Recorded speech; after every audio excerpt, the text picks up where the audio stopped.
انہو کان غفور الرحیما، اور وہ بہت مہربان ہے، بہت معاف کرنے والا ہے، اور اس کی مہربانی اور رحمتوں کا یہ اندازہ ہے ظالموں کہ اس کے کلام کے خلاف تم یہ بکواس کر رہے ہو، اور اس کے باوجود تمہاری نہ ہوا بند کرتا ہے، نہ پانی بند کرتا ہے، نہ روٹی بند کرتا ہے، نہ تمہیں اچانک موت دیتا ہے، نہ تمہارے اوپر زلزلہ بھیجتا ہے۔ یہ سب کچھ کہنے کے بعد بھی تم زندہ ہو، جبکہ اب یہ اس کے اختیار میں ہے کہ ایک لمحے میں تمہیں سب کو بھسم کر، لیکن وہ نہ کم ظرف ہے نہ تھوڑ دلا ہے۔ اس نے جو مہلت عمل دی ہے تمہیں اس میں کمی نہیں کرتا، تاکہ کل اللہ کی عدالت میں آ کے تم یہ نہ کہہ سکو کہ جناب ہمیں تو اچانک ہی پکڑ لیا، توبہ کی توفیق دیتے ہم شاید توبہ کر لیتے۔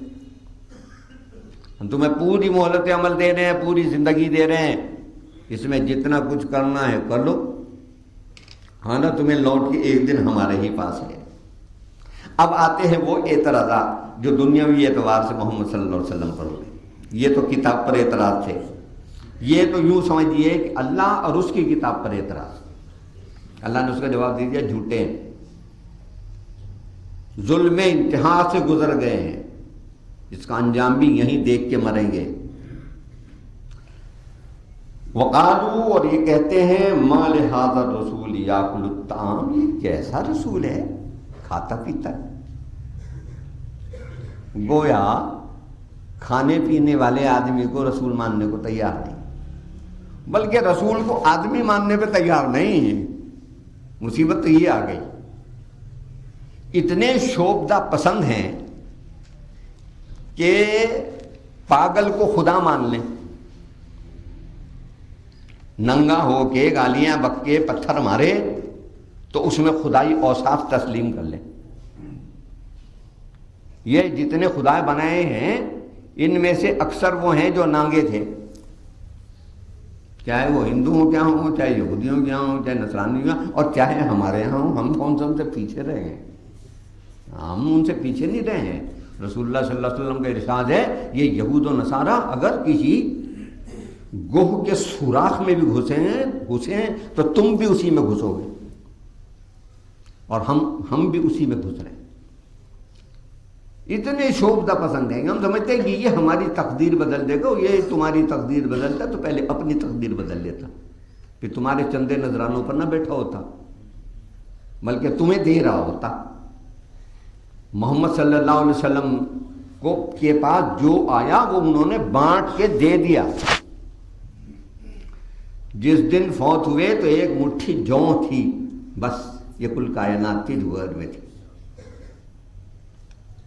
تو ان کے پاس تو حال یہ ہے کہ یوم حنین کے دن، جس دن حنین فتح ہوا، ظہر کے وقت ان کے سامنے بوریے پر 80,000 اشرفیوں کا ڈھیر لگا، اور عصر سے پہلے ساری بانٹ کے جھاڑ کے اڑ گئے، گھر کے لیے ایک بھی نہیں چھوڑی۔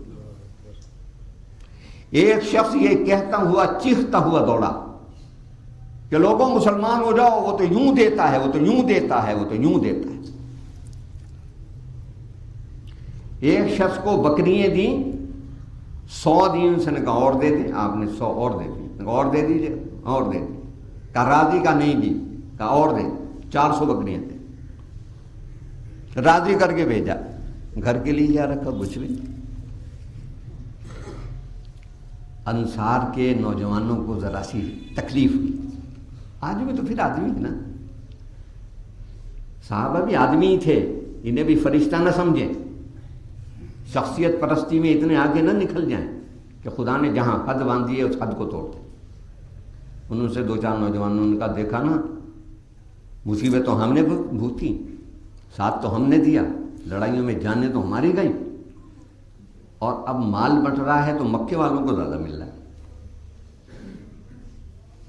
حضور اکرم صلی اللہ علیہ وسلم تک یہ بات پہنچی، آپ نے خطاب کیا سب کو، نہ ناگواری آئی نہ غصہ آیا۔ یہ پیغمبر کا مقام اخلاق بتا رہا ہوں آپ۔ ہمارے ذرا سی کسی کے ساتھ نیکی کرتے ہیں، ایک وقت کی روٹی کھلا دیں نا کسی کو، تو اس کو درجہ انسانیت سے گرا دیتے ہیں۔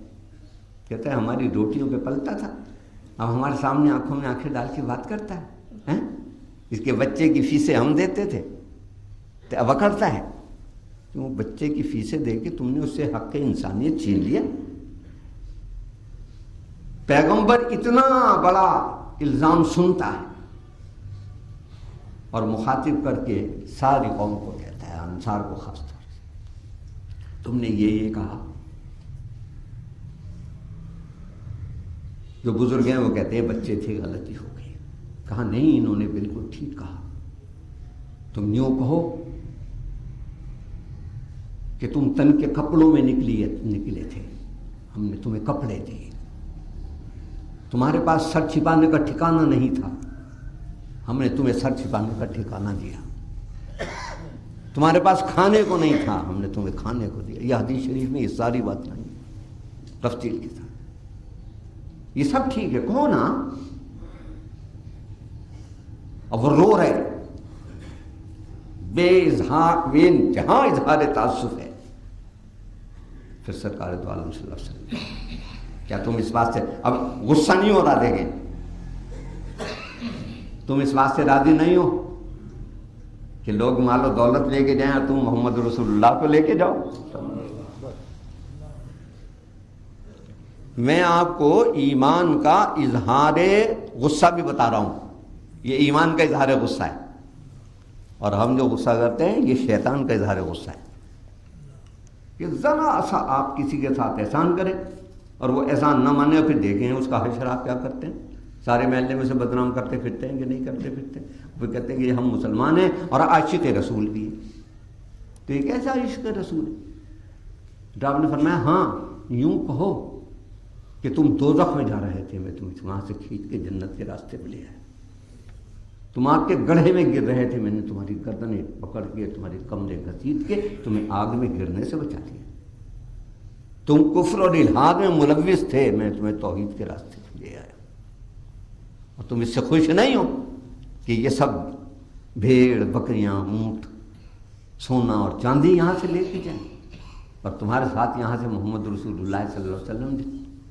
اور پھر آپ دیکھیں کہ سرکار کو سب سے زیادہ عزیز بیت اللہ ہے، اور واقعی وہ سب سے زیادہ عزیز ہونے کی شے ہے کہ اللہ کا گھر ہے،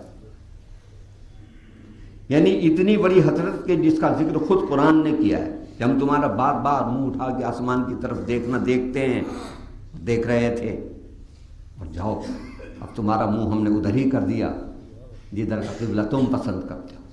یہ بیت اللہ سے حضور کی محبت کا اظہار ہے۔ لیکن پھر بیت اللہ نہیں رہے، پھر کعبۃ اللہ نہیں رہے، پھر مکہ مکرمہ نہیں رہے، مدینہ منورہ چلے۔ کہا تم محمد صلی اللہ علیہ وسلم کو ساتھ لے کے جا رہے، تو اب کہا یہ جا رہا ہے کہ یہ یاکل الطعام، یہ تو کھانا کھاتا ہے، ویمشی فی الاسواق، یہ بازاروں میں چلتا پھرتا ہے، لولا انزل الیہ ملک، اس کے ساتھ کوئی فرشتہ کیوں نہ اترا، فیکون معہ نذیرا، جو اس کے آگے ہٹو بچو کرتا ہے، چلتا کہ چلو جی پیغمبر صاحب تشریف لا رہے ہیں، راستہ صاف کر دو، جیسے بادشاہوں کے آگے آگے حاجب جاتے ہیں کہ سلطان ابن سلطان اور خاقان ابن خاندان آ رہے ہیں جناب، راستہ دے دیں۔